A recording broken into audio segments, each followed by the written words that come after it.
Welcome to serve सामाजिक rounder channel. सर्व सामाजिक rounder channel में आपका बहुत बहुत स्वागत है। चैनल को सब्सक्राइब करके घंटी नहीं दबाए हैं तो सब्सक्राइब दबाना ना भूलें। वनोन्मूलन के विषय में कुछ ही लोग ने कमेंट किया था और मैंने इसके बारे में वीडियो बना दिया है। ठीक है, तो ध्यान से देखिए, बहुत ही इम्पोर्टेंट क्वेश्चन है और इस क्वेश्चन के लिए सभी लोगों के सख्त इंतजार थे। तो क्वेश्चन है, ध्यान दीजिए, वनोन्मूलन क्या है, वनोन्मूलन के कारक और उनके प्रभाव क्या है, सारा डिटेल में बताता हूँ। ठीक है, इसका कारण भी बता दिया हूँ। तो ध्यान दीजिए, इसका आंसर होगा, ध्यान से लिखिएगा। ठीक है, वनोन्मूलन का अर्थ है वनों को समाप्त करने पर प्राप्त भूमि का, ध्यान दीजिएगा, वनोन्मूलन का अर्थ होता है वनों को समाप्त करने पर प्राप्त भूमि का अन्य कार्यों के लिए उपयोग करना। अर्थात दूसरे शब्दों में हम ये भी लिख सकते हैं, वनों को समाप्त किया जाना ही वनोन्मूलन कहलाता है।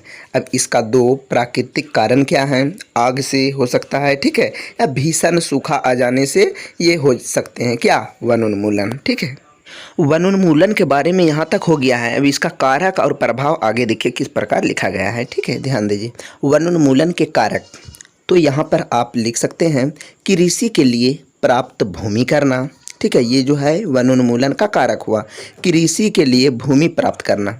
दूसरा है घरों एवं कारखानों का निर्माण। तीसरा फर्नीचर बनाने अथवा, ध्यान दीजिएगा, फर्नीचर बनाने अथवा लकड़ी के ईंधन के रूप में उपयोग, इसका भी क्या हुआ, वनोन्मूलन का कारक हुआ। अगर इसी पर वनोन्मूलन पर प्रभाव लिखने के लिए आ गए तो ध्यान से देखिए क्या लिखा गया है।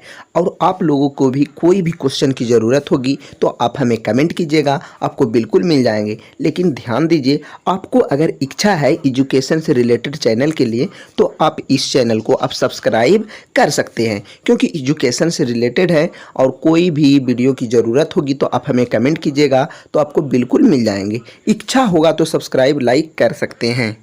तो वनोन्मूलन के प्रभाव के बारे में बता देते हैं। पहला है पृथ्वी का ताप बढ़ जाता है। वनोन्मूलन के प्रभाव से क्या होता है, पृथ्वी का ताप बढ़ जाता है।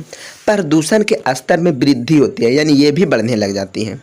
भौम जल स्तर भी क्या हो जाता है, नीचे गिर जाता है। भौम जल का जो स्तर होता है वो दिन पर दिन नीचे गिर जाता है। भूमि की उर्वरता में कमी आ जाती है। भूमि का जो उर्वरता होती है, यानी कि उपज जितना होता है उसमें जितनी मात्रा पाया जाता है उसकी क्या हो जाती है, कमी आ जाती है। इसके कारण बाढ़ तथा सूखे जैसे प्राकृतिक आपदाओं की संभावनाएं भी बढ़ जाती हैं। ठीक है, तो आपको वीडियो पसंद हुआ तो आप लाइक सब्सक्राइब कर सकते हैं।